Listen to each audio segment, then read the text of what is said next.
वाला तथा पवित्र हो।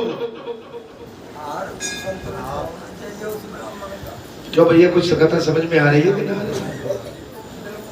आहार पर नियंत्रण हो का मतलब जो खाने और संयम। ठीक है भाई, आपकी यात्रा सफल हो। ठीक है, बढ़िया। हाँ जी भैया, तीर्थ यात्रा में जा रहे हैं और बढ़िया है ना, बहुत बढ़िया आशीर्वाद है। बढ़िया प्रसन्नता से जाओ, लेकिन बढ़िया से आओ, बढ़िया से जाओ, और सीताराम को कहो बस वो निरोगी हो महाराज। ब्राह्मण कैसा हो? लालची न हो। ये दो ब्राह्मण बैठे, मैं आपको बता दें, इन्हें चबन्नी भी नहीं दोगे तो खुशहाल लौटे। जे नहीं कहेंगे कि हाय राम हमें कुछ मिला नहीं। मैं देखो, मैं तो सील लगा के आपसे कह रहा हूँ, और घर में जाओगे काय कथा में कुछ दो के नहीं दो, 100 उड़ाई के नहीं उड़ाई,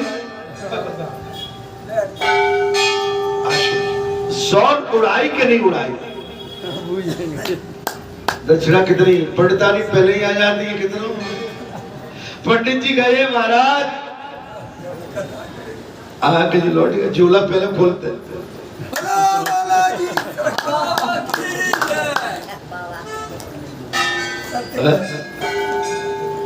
आहार पर संयम रखने वाला तथा वो पवित्र हो। आशीर्वाद बस रहे। आहार पर संयम हो। संयम का मतलब पवित्र। जे चाय ता खाने वाला ना हो, और चाहे जो खा लो वो ना हो। अगर आपसे कोई आता, आपसे भी पूछता है, तो आप तो जो बाबा की यहाँ की शुद्धता है उसे बताओ कि भैया तुम करना तो चाहते हो, ये आपकी ये शर्त है। अब उसके लिए कहो वो महाराज जी बताएंगे, तो भाई आप मेरी बात को उनको बता दो पहले। ये शर्त है। लाल मिर्ची नहीं डलेगी सब्जी में, या बनाओगे लाल मिर्ची नहीं डलेगी, गरम मसाले नहीं डलेंगे। बहुत बढ़िया, बहुत यहाँ पे भंडारे में लाल मिर्ची नहीं डलती। और तुम बना के ला रहे हो, जो खिलाना चाहो जो खिला जाओ, लेकिन छाप पकाओगे तो यहाँ की तुम्हारी याद आएगा।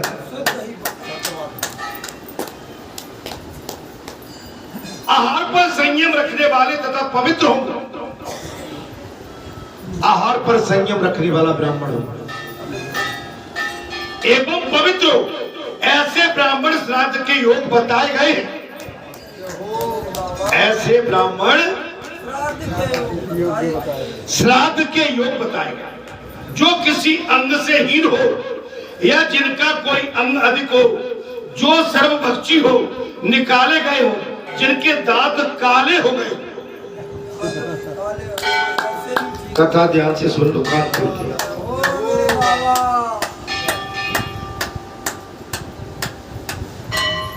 जो किसी अंग से हीन हो ब्राह्मण, या कोई जिनका अंग अधिक बड़ा हो, या जो सर्वभक्षी हो, सब कुछ खाता हो, या निकाले गए हो, जिनके दांत काले हो, अथवा जिनके दांत गिर गए हो।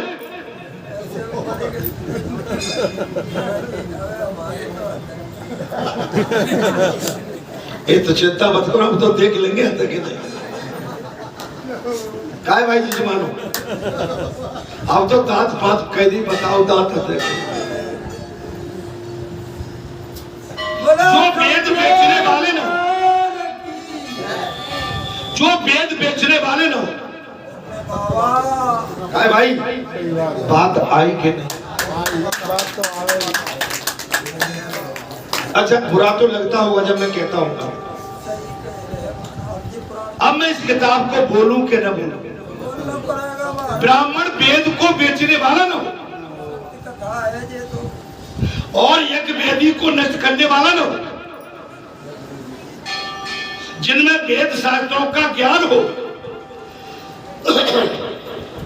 जिनमें वेद शास्त्रों का ज्ञान हो, जिन ब्राह्मणों के जिनके नख खराब न हो गए, देखो गुलाबी कैसे, गुलाबी बोलो सच्चे दरबार की। जिनके नक कहीं खराब ना हो। ये मैं नहीं कह रहा हूं, ये शास्त्र कह रहा है। जो रोगी निर्धन दूसरों की हिंसा करने वाला ना हो। अब जो ब्राह्मण गाली देता है तो बात खिलाने में, कथा में तुझे कह दिया था कि ऐसे जीव के पास जाओगे, ऐसे को बुलाओगे, ऐसे से बात कराओगे तो उसके परमाणु तुम्हारे अंदर आ जाएंगे, तुम्हारा भी मन भ्रष्ट हो जाए। ऐसे आदमी के पास बैठना और ऐसे आदमी से बतियाना और ऐसे की परछाई पड़ना, वो तुम्हारा हमारा भी विनाश कर देगा। बोलो सच्चे दरबार की।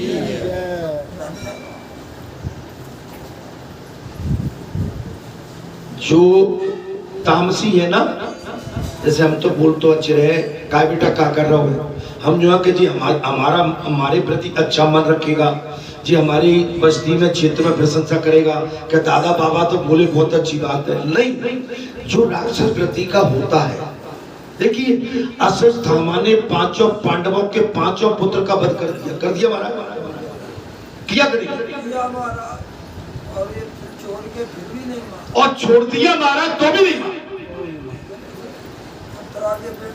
उत्तरा के गर्भ में परीक्षित थे महाराज, पांडवों के अंतिम चिराग, अंतिम वंशज उत्तरा के गर्भ में परीक्षित, वहां भी ब्रह्मास्त्र का प्रयोग कर दिया, विनाश कर, वंश का विनाश करने का। अब बताइए, अरे नीच कभी सुधर नहीं सकता। बोलो सच्चे दरबार की जय। भाई रावण को देख तो ब्राह्मण था, पूर्ण ज्ञानी था, शास्त्रों का ज्ञाता है, भगवान शंकर का परम भक्त, अपने 10 सिर चढ़ा दिए, सारा सब कुछ पा लिया और पाने के बाद और भगवान से विरोध कर बैठा। आपको इनने दिया, इनने दिया, इनने दिया, और जो व्यासपीठ इनसे विरोध करके बैठ जाए तो क्या ये व्यासपीठ फल फूल सकती है क्या? अच्छा चलिए, फिर व्यासपीठ ने आपको सब कुछ दिया और आप व्यासपीठ का ही विरोध करें तो आपका कल्याण कैसे हो सकता है? बोलो बालाजी सरकार की जय। अच्छा, आप तो जब वर्षों से आ रहे, बालाजी ने किसी क्षेत्र का कुछ दबा लिया है क्या? कुछ नहीं मारा, किसी से कुछ मांग लिया क्या? नहीं। और जी बालाजी की जाके आपसे, हमसे, तुमसे, किसी से जी करते हैं तो इनको शर्म नहीं आती? अच्छा, शर्म उनको नहीं आती और फिर शर्म हमें भी नहीं आते कि इन गद्दारों की बातों को हम सुन रहे हैं।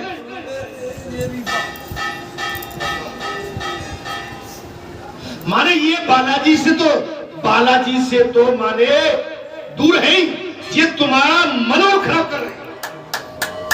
सच्चे दरबार की जय। ये तुम्हारा मन और खराब कर। अब आप अंदाज लगा सकते हो मेरे भाई, मैं आपसे धन्यवाद तुम्हारा, आप अंदाज लगाए, ऐसे जीव से हमेशा मेरे भाई बचना चाहिए, बचना चाहिए। जो छल से काम करे। ये 5 पंच बैठे हैं यहाँ पर, अगर कोई विशेष आपको आयोजन करना है तो इनकी नॉलेज में ला दूं। ये 5 पंच तुम्हारे पानी की, तुम्हारे चाय की, तुम्हारे थोड़े बहुत नाश्ते की, तुम्हारे सम्मान की पूरी व्यवस्था करेंगे, लेकिन इनकी नॉलेज में तो ला दो। लेकिन तुम नॉलेज में नहीं लाओगे और तुम वो भी काम छल से करोगे तो तुम्हारे छल तो भगवान के सामने नहीं चलेगा, तुम्हारी पराजय तय।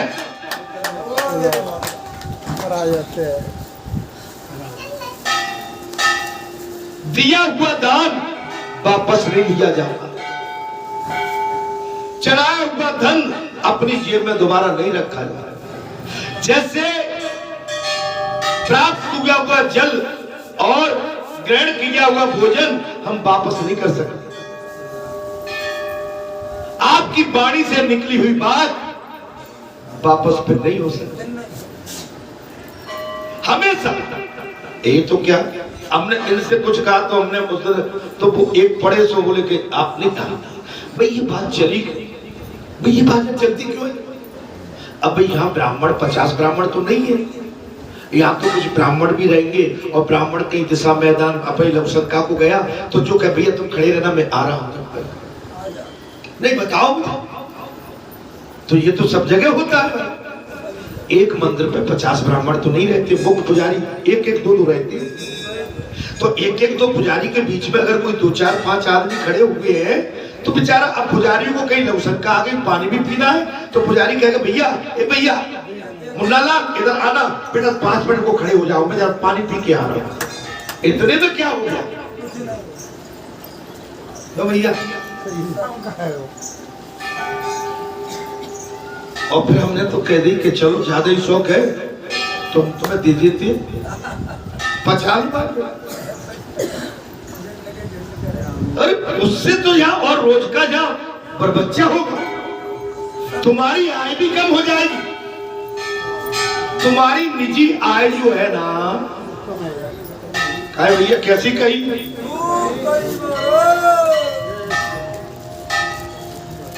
इससे बचो। ये कथा कह रही है मैं इसलिए कह रहा हूं इससे बचना पड़ेगा।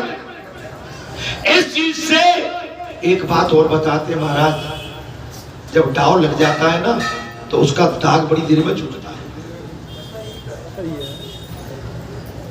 वैसे मैंने तो सुना है कि जब दाव लगता है तो हम प्रायश्चित करते हैं, भगवान जी कब हमसे आपकी कुछ अब हम परमार्थ काम करेंगे। हमने इतने टाइम तक स्वार्थ में जी लिया, हमें पता नहीं था, लेकिन आपका दिन रात सत्संग चलता है।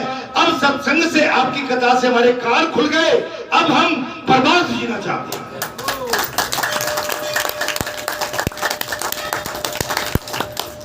महाराज परमार्थ जी आपका डंका बजेगा दुनिया में। आज योगी का मोदी का डंका बज रहा है, जिनके पास टूटी एक साइकिल घर में नहीं है, कमंडल हाथ में। वो जो करते हैं जनता के लिए करते हैं, वो जो करते हैं राष्ट्र के लिए करते हैं, जो जनहित के लिए करता है वो हमारे लिए बहुत बड़ा, और जो स्वार्थ के लिए करता है वो हमारे लिए बहुत छोटा। चुनाव में कितने कितने करोड़ खर्च कर रहे हैं जी मालूम है आपको? ये हेलीकॉप्टर, ये हवाई जहाज, ये जनसभाएं, ये इतनी भीड़, ये कहां से आ रहा है पैसा? देश का पैसा है, जनता का पैसा, जनता का पैसा जनता के पास रहे। मैंने क्या बुरा कह दिया? मैं तो सत्य कहने में भाई, चाहे मुझे कोई तो भल्लो चाहे तमंचा भल्लो, अगर सत्य में भी सांस थमती है तो मैं अपने आप को भाग्यशाली मानूंगा कि मैंने अपने राज्य की सत्यता के लिए अपने संतों ने, महात्माओं ने, जो भारत माता की माटी ने मेरे अंदर जो मट्टी रखी है, मैं उसको कभी लज्जित न हूं।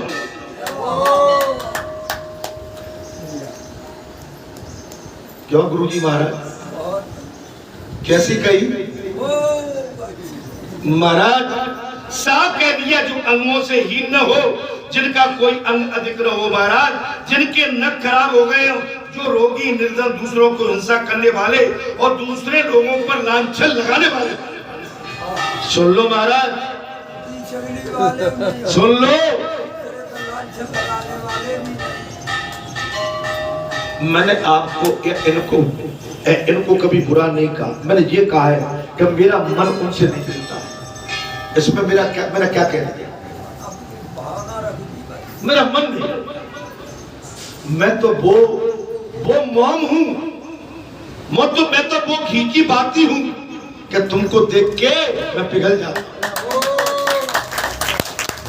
तुमने मुझे समझा ही नहीं, मेरी भावनाओं को नहीं समझा, और तुमने ये प्रदूषित और प्रदूषण फैलाने वाले हैं, ये कभी किसी का कल्याण नहीं चाहते, ये सदैव ये केवल बुराई का बीज डालता।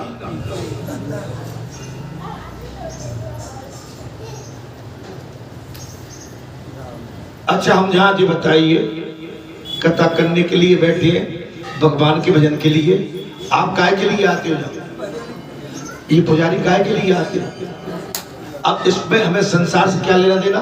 कोई बात हम हंसन की स्त्री सो कौन से कपड़ी बोला सच्चे दरबार काय भैया? ए लल्ला कैसी कही भैया? ओ अच्छी कई मोयो इतने बिते आए दाए खाओ खाओ, हमें का लेना देना? सत्यवाद है हमारा। काय भैया मैंने क्या कह दिया? बोला तो अच्छी कई है मोयो तो जो मैं कहते हैं कि तो भाई तुम काय को दर दर कर रहे हो? तुम्हें भगवान ने एक अच्छा स्थान दिया है और ऐसे स्थान पर भी तुमने इसको अपनाया नहीं, इसकी कदर नहीं की, तो अगले जन्म के लिए तैयार हो जाओ, तुम्हारे साथ क्या हो सकता है? ओ बालाजी सरकार की जय धन्य बाबा। अच्छा आज मैं अभी ये कहूं, मुझे बालाजी ने क्या दे दिया, तो मेरी बेईमानी मूर्खता है कि पुजारी जी मैं आज आपसे बोले मुझे क्या दे दिया? अरे अरे व्यासपीठ, राजा की पीठ। सब कुछ मिले अरे महाराज आपको माता का पुजारी, आपको बालाजी का पुजारी, आपको वरुण, आपको पंच, आपको श्रोता, आप इस कद को छोटा मत दियो क्या? नहीं महाराज ए भैया इधर देखो, अमूल चीज है इसका कोई मोल और फिर कहो कि मुझे क्या दे दिया? अरे रे रे रे रे। क्या क्या कह गए? हमने तुमको भी देखा है और तुमने मुझे भी देखा है। मैं पट्टे की नेकर पहने नंगो उघारो फिर करता, मुझे बढ़िया चमकते हुए वस्त्र दे दिए। आज व्यास गद्दी पे बिठा दिया, आज सुंदर त्रिपुंड लगा के और चंदन बत्ती लगा के मैं आपके सामने भगवान का भजन कर रहा हूं। इससे बड़े मुझे क्या चाहिए?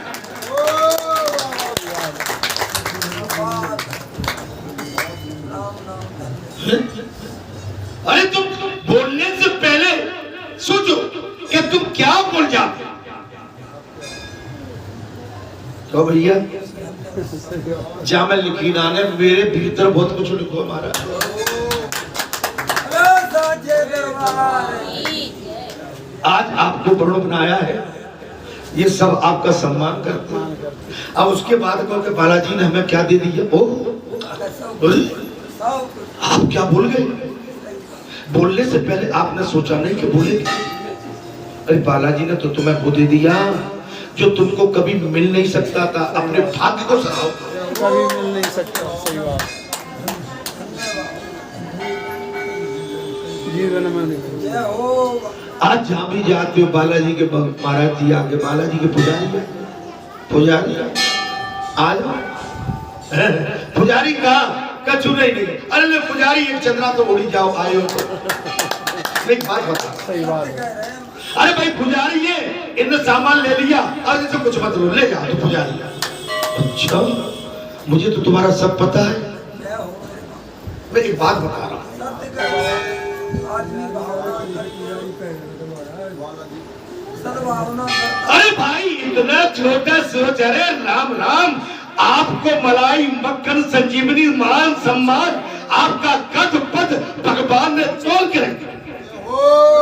बालाजी सरकार की अम्मा राम राम, दादियों मैं कुछ गड़बड़ कर रहा हूँ तो मेरा कान बैठ दो वहां से। कुछ गड़बड़ नहीं है महाराज, साची बहुत महाराज दूसरों की हिंसा करने वाले, दूसरे लोगों पर लांछन लगाने वाले, नास्तिक नाचने वाले, सूदखोर, ब्याज कमाते, बुरे कामों में संलग्न रहते, ब्राह्मण, सूदखोर जो ब्याज पर पैसे चलाते, बुरे कर्मों में संलग्न रहते, आज बुरा कर ले रहा है। सोचा चार से शून्य अत्यंत लंबे, शुद्धता ने अत्यंत लंबे, अत्यंत दुर्लभ ब्राह्मण, अत्यंत लंबा ब्राह्मण और मोटे अधिक रोम वाले तथा रोम रहित हो ऐसे ब्राह्मणों को श्राद्ध में त्याग देना चाहिए, जिनके रोम न हो शरीर। अधिक विवाद और वो भी कर काय भैया कैसी गई महाराज? ओ अच्छी गई महाराज। कथा कहो कि नहीं कहो?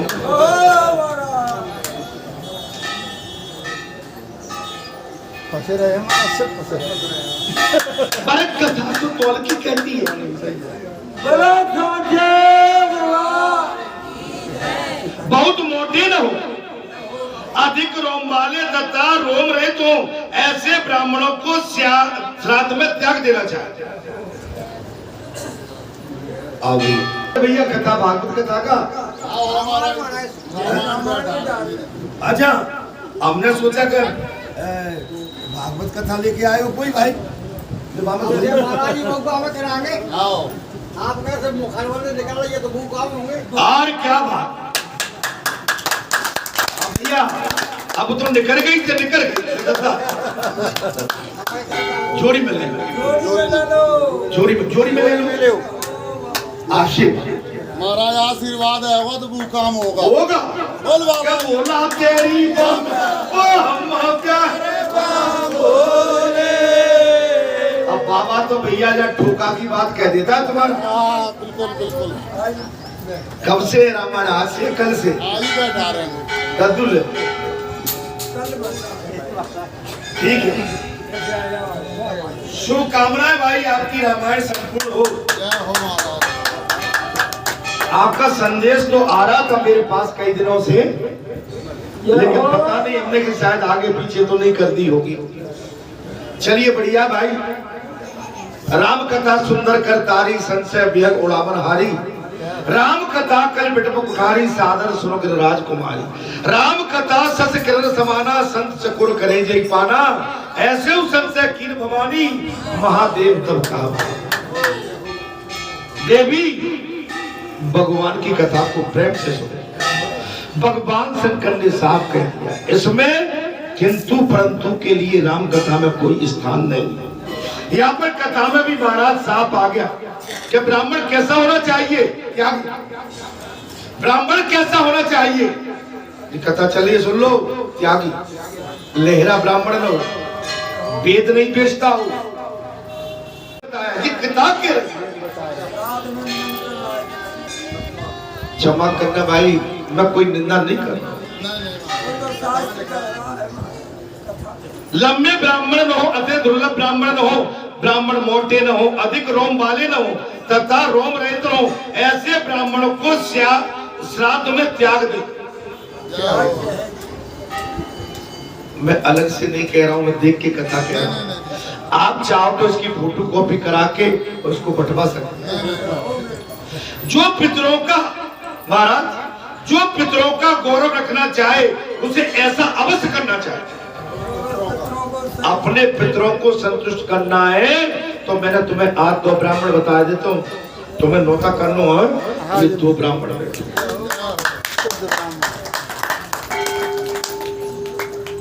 शुद्ध काम लगेगा।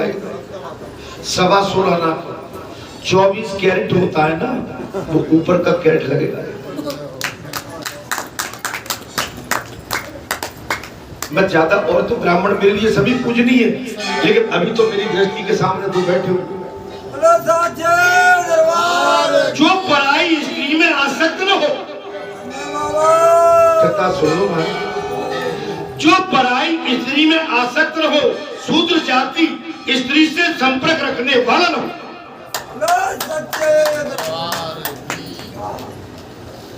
जो ब्राह्मण पराई स्त्री में आसक्ति न रखता हो और शूद्र स्त्री से उसका संपर्क रखने वाला न हो और निपुंसक, मलनी, चोर, छत्री तथा वैश्य की वृत्ति वाला, माता पिता का त्याग करने वाला, गुरु स्त्रीगामी, निर्दोष पत्नी को छोड़ने वाला और कृतज्ञ, खेती करने वाला और शिल्प से जीविका चलाने वाला। कारीगर नहीं हो, कारीगर मूर्ति नहीं बनाता, पर नारी से उसका प्रसंग न हो, ऐसा ब्राह्मण चाहिए। भैया पानी छान के पिया करो आगे से। आप तो जजमान हो, लेकिन यहाँ ब्राह्मण हम जैसे बैठे। अब मैं चूंकि अपने आप को मान लेता हूँ महाराज, अगर मेरा ही धर्म खराब है तो आपको दोष नहीं लगेगा। अब कथा सुन रही है तो फिर दोनों को दोष लगेगा। ऐसे भी धारा लगती है महाराज, डकैत को और भोजन देते थे पुलिस से धारा लगाती कैसे कि उसको तुमने क्यों खिलाया। महाराज क्या कथा कोई सुना सकता है? कोई नहीं सुनाए।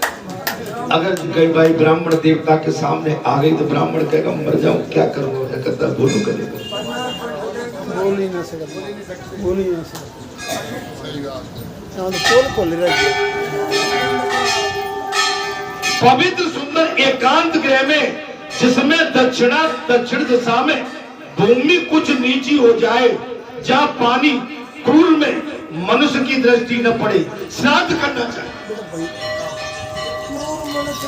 क्रूर मनुष्य न घुसे और नीचे दक्षिण दिशा में, अर्थात जिस पर किसी पतित मनुष्य का या सुअर की दृष्टि न पड़ जाती हो, ऐसी जगह पर ब्राह्मण को भोजन कराए। वो व्यर्थ ही हो जाता है जिसमें बासी अन्न, तेल का बना हुआ पदार्थ अथवा केस आदि से दूषित भोजन परोसा जाता। बासी पानी जल सब निकल आई बात भैया। बासी वातावरण, वो श्राद्ध भी व्यर्थ हो जाता है। जिस श्राद्ध में अन्न का बलि वैश्य देव से अनुसार यथा योग्य विभाग न किया गया हो, मनोव्रत का पालन न हुआ अथवा दक्षिणा न दी गई, ब्राह्मण को दक्षिणा दी, वो श्राद्ध भी व्यर्थ हो गया। जहां घर घराट की ध्वनि, ओखली के कूटने का शब्द अथवा सूप के फटने की आवाज होती हो, वो श्राद्ध भी व्यर्थ हो जाता। आप पूजा कर रहे हैं और घर में ऊधम चल रहा है, धान कुट रही है, बाजरा कुट रहा है, महाराज ज्वार कुछ भी माने सूप से छनाई, उधर तो आपने श्राद्ध का कार्यक्रम करना है, उधर आपका संसारी कार्यक्रम भी चल रहा है। तो सांसारिक कार्यक्रम और श्राद्ध का कार्यक्रम एक साथ नहीं हो सकते। जिस श्राद्ध में रसोई तैयार करते समय कलह न होता हो, माताओं समझ लेना, तुम नौता फलित करती हो, तुम त्योहार मनाती हो और दुर्गा माता की पूजा करती हो, लेकिन सबसे बड़ा कलेश तुम्हारे अंदर घर में रहता है। वो कहाँ चली गई? मैं ही करूँ क्या? वो कैसे, ये कैसे, तुम पे ना बंद का दोहरानी कहा। ये वातावरण बहुत गंदा। घर में कलेश न हो, रसोई पकाते समय घर में किसी तरह का कलेश न हो, और माता को पूर्णतः अपने सर पर कपड़ा रख के अपने शरीर को ढक के रसोई बना।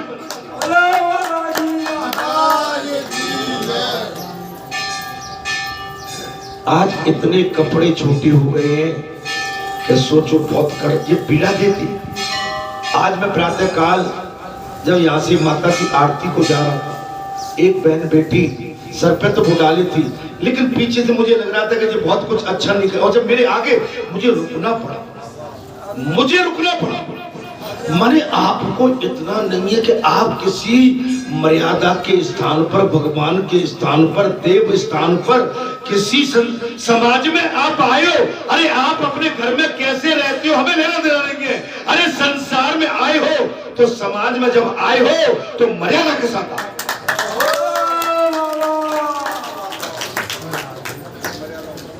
जब जहां आप नहीं मान रहे तो घर में कैसे रहते हो? मैं अमेरिका में था, अमेरिका में भी हमारी माता बहन बेटी साड़ी पहन के आती थी। अमेरिका में भी हमारे हिंदुस्तानी माता बहन बेटी फुल सलवार सूट पहन के आते, फुल कपड़े को पहन के आते, अपने पूरे अंग शरीर को ढक के